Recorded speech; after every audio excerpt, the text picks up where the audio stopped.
Assalamualaikum warahmatullahi wabarakatuh. Ketemu lagi dengan saya Faisal Jernang Aceh.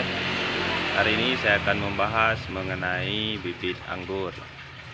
Ini ada berbagai macam jenis bibit anggur, mulai dari Nidal, Akademik, Jupiter, Holoen, Boykanur, dan lain sebagainya.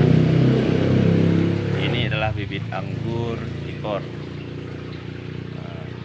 Lokasinya di Pirun, Aceh.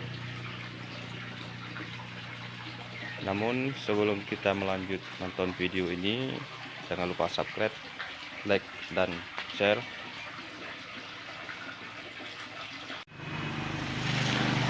Ini yang sudah berbuah, cuma satu dempul.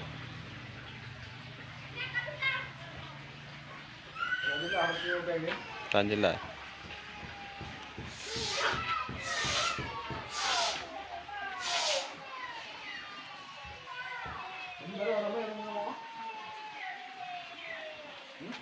Dum.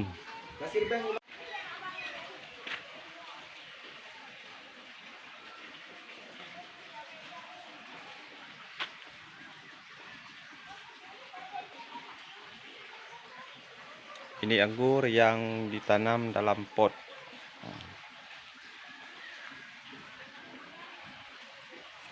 Nah, ini buah pertama sudah mulai matang.